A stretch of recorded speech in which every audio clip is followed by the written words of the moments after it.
Le monde entier pensait que c'était un conte de fées, une histoire de cœur, de courage, de foi, un petit pays d'Afrique du Nord qui bouscule les géants du football mondial. Mais non, ce n'était pas un miracle, c'était un plan méticuleux, préparé dans l'ombre, pensé, construit, peaufiné pendant des années. Le Maroc n'a pas juste joué la Coupe du Monde 2022, le Maroc a annoncé sa naissance au monde.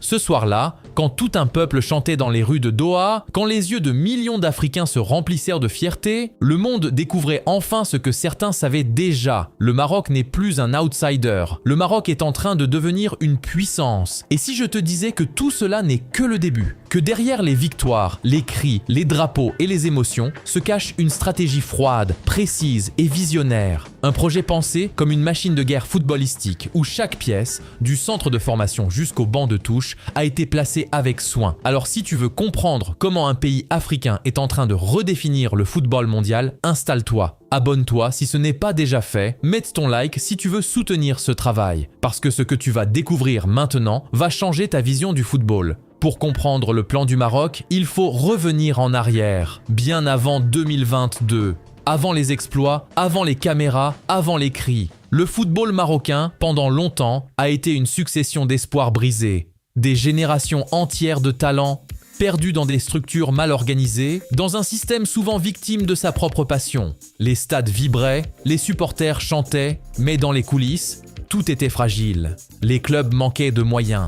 Les jeunes joueurs manquaient d'encadrement. Et la fédération, souvent, manquait de direction claire. C'est dans ce chaos qu'un homme a décidé de tout changer.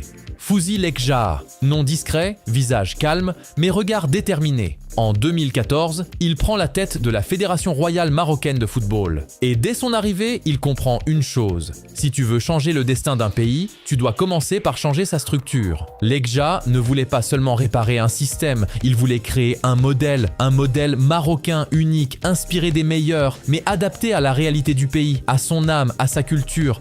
Son mot d'ordre, professionnaliser, structurer, moderniser. Il commence par mettre de l'ordre dans les clubs, dans les finances, dans les compétitions locales. Il impose des règles strictes, des audits, des formations. Et petit à petit, quelque chose change. Le Maroc cesse d'être un pays qui réagit et devient un pays qui planifie. 2019. Ce lieu, c'est le cœur du projet, le symbole d'une nouvelle ère. Là-bas, tout respire la rigueur et la modernité. Chaque centimètre carré est pensé pour optimiser la performance. Des terrains identiques à ceux de la FIFA, des dortoirs dignes d'un club européen, des salles d'analyse vidéo ultra équipées. Le Maroc, un pays africain, a construit l'un des centres de football les plus avancés au monde. Mais le plus fascinant, ce n'est pas le béton, c'est la philosophie derrière. Ce complexe n'est pas qu'un lieu d'entraînement, c'est une usine à champions, une école où on apprend autant à jouer qu'à penser le jeu. Chaque joueur qui entre ici, qu'il ait 12 ans ou 22 ans, passe par une approche globale. Nutrition, psychologie, préparation mentale, tactique, communication. Et surtout, une idée domine. Tu représentes ton pays, tu incarnes un rêve, tu n'as pas le droit d'être moyen. Le Maroc a compris que le foot moderne ne se gagne plus seulement sur le terrain, il se gagne dans la tête. Alors, la formation marocaine s'est transformée. Fini les académies où l'on courait juste derrière un ballon. Aujourd'hui, les jeunes apprennent à lire le jeu, à comprendre les espaces, à anticiper les mouvements.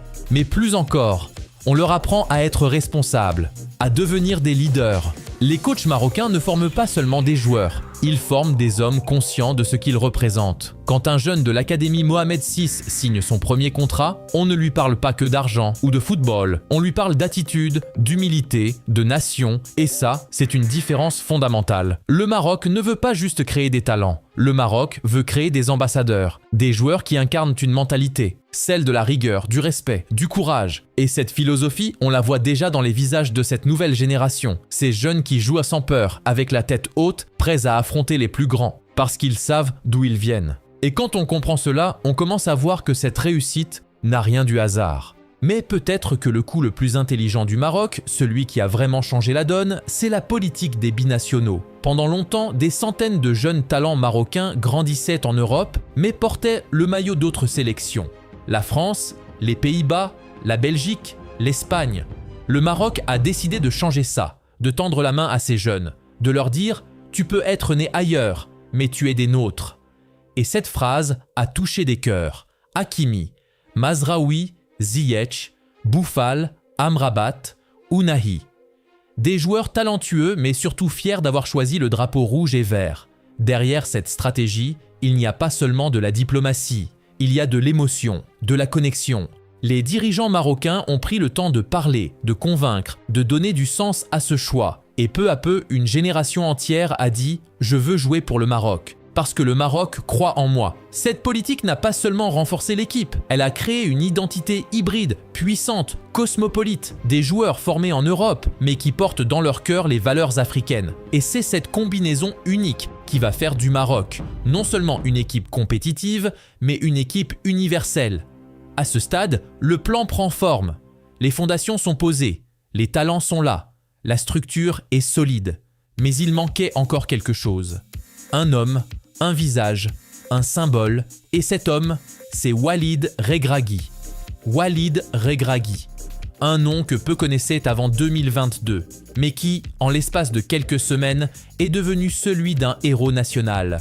Son histoire, c'est celle d'un homme parti de rien, un homme du peuple, né en France, dans ces banlieues où le football est souvent une échappatoire. Regragui a grandi avec un rêve simple, jouer, puis entraîner et prouver que les enfants d'immigrés pouvaient eux aussi devenir des leaders. Avant d'être sélectionneur, il a connu la galère. Il a joué, il a observé, il a appris. Il a commencé petit, loin des projecteurs. Puis, doucement, il a monté les marches une à une. D'abord au FUS de Rabat, puis à Al Duhail au Qatar. Et enfin au Wydad Casablanca. C'est là qu'il a marqué l'histoire. Champion du Maroc, champion d'Afrique, avec un style simple mais efficace. Un football qui parle au peuple, qui respire la solidarité, la sueur, la rage de vaincre. Et puis un jour, le téléphone sonne, la Fédération royale l'appelle. Le Maroc a besoin d'un nouvel entraîneur. Quelques mois avant la Coupe du Monde, un pari risqué, beaucoup doutes, mais Regragui, lui, accepte. Il sait que ce n'est pas un job, c'est une mission. Et dès ses premières conférences, le ton est donné. Je ne suis pas là pour faire du spectacle, je suis là pour qu'on y croie tous ensemble, pas de phrases creuses, pas de posture politique, juste un discours vrai, sincère, et c'est ce qui a changé tout le reste. Il a parlé à ses joueurs comme à des frères, il a rappelé les valeurs du pays, la famille, le respect, le courage, il leur a dit « on n'a rien à perdre mais on a tout à donner ». Et ce jour-là, quelque chose s'est passé. L'équipe est devenue une famille prête à tout affronter. Coupe du Monde 2022, le monde regarde et personne n'imagine ce qui va arriver. Le Maroc est dans un groupe difficile, la Croatie, la Belgique, le Canada. Mais dès le premier match, quelque chose se dégage. De la discipline, de la concentration, de la solidarité. Le Maroc ne joue pas pour exister, le Maroc joue pour gagner. Contre la Belgique, une victoire symbolique. Contre l'Espagne, un exploit. Contre le Portugal, un rêve. Et là, le monde comprend enfin. Ce n'est pas une surprise, ce n'est pas une étoile filante, c'est le fruit d'un travail. Chaque joueur semble jouer pour plus grand que lui. Hakimi, né à Madrid, qui élimine l'Espagne. Amrabat, le guerrier du milieu. Ziyech, le talent qui revient après avoir été mis de côté. Regragui, sur le bord du terrain, calme, lucide, comme s'il savait déjà que tout cela était prévu. Le Maroc devient la première nation africaine à atteindre les demi-finales d'une Coupe du Monde. Un moment historique, un tournant. Mais au-delà du résultat, ce que le Maroc a réussi, c'est de rassembler le monde arabe et africain autour d'un même drapeau. Des fans venus d'Égypte, du Sénégal, de Palestine, d'Algérie, tous derrière le Maroc. Parce que ce pays, à travers ses joueurs, portait quelque chose de plus grand que le football, la fierté d'un continent. Et ce jour-là, à Doha, quand le Maroc a battu le Portugal, le monde entier a vu l'image d'une mère embrassant son fils, d'un joueur pleurant sur l'épaule de son coach, d'une équipe unie comme une famille. C'est à ce moment précis que la stratégie est devenue une émotion, que le plan est devenu un symbole. Après la Coupe du Monde, beaucoup auraient pu se contenter de célébrer, mais pas le Maroc, parce que dans les bureaux de la fédération, on savait que ce n'était qu'une étape, une vitrine, une preuve que la vision fonctionnait. Alors, que fait-on après avoir ébloui la planète? On construit encore, on investit plus, on renforce tout. Les clubs marocains reçoivent plus de moyens, les académies régionales se multiplient, les coachs locaux sont formés, encadrés, professionnalisés. Et surtout, le Maroc lance une offensive diplomatique et sportive sur le continent africain. Le CHAN, la CAN féminine, les compétitions jeunes, les tournois interclubs. Le Maroc veut dominer l'Afrique dans toutes les catégories, mais pas par arrogance, Par cohérence, parce qu'un pays qui veut devenir une puissance mondiale doit d'abord régner sur son continent. Et c'est exactement ce que le Maroc fait. Ses clubs, comme le Wydad ou Berkane, s'imposent année après année dans les compétitions africaines. Ses équipes féminines progressent à vitesse folle, ses infrastructures deviennent des modèles. Et pendant ce temps, le Maroc tisse des alliances. Avec l'Espagne, le Portugal, la France. Avec la FIFA, la CAF, les grandes institutions. Tout cela pour une raison précise.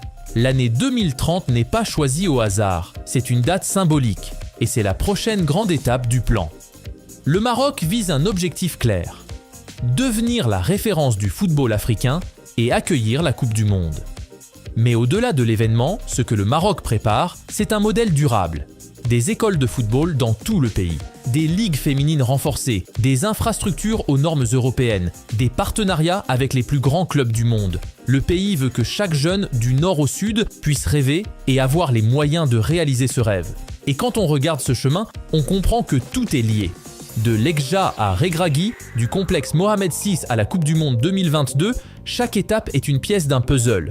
Un puzzle qui dessine peu à peu l'image d'un pays en marche vers la grandeur. Le Maroc a prouvé qu'avec de la vision, du courage et de la passion, on pouvait changer son destin. Ce n'est plus seulement une histoire de football, c'est une histoire de peuple, de culture, de fierté. Et aujourd'hui, le monde regarde ce pays avec admiration, parce qu'il a osé croire en lui, parce qu'il a osé rêver, et surtout, parce qu'il a osé planifier son rêve. Le Maroc n'a pas encore tout gagné, mais il a déjà remporté la chose la plus précieuse, le respect du monde. Et peut-être que dans quelques années, quand on parlera des grandes puissances du football, on ne dira plus l'Europe, l'Amérique du Sud, on dira l'Afrique aussi, grâce au Maroc. Et si toi aussi tu crois que le Maroc est en train d'écrire quelque chose de grand, si tu veux voir jusqu'où ce plan peut aller, abonne-toi maintenant, parce que ce n'est que le début, le meilleur est encore à venir. Et surtout, dis-moi en commentaire, quelle équipe, selon toi, sera la prochaine à bouleverser le monde du football? Ton avis compte, tes mots font vivre cette chaîne. Alors, like, partage et rejoins la communauté. Celle qui raconte les vraies histoires, celle qui change le football à jamais.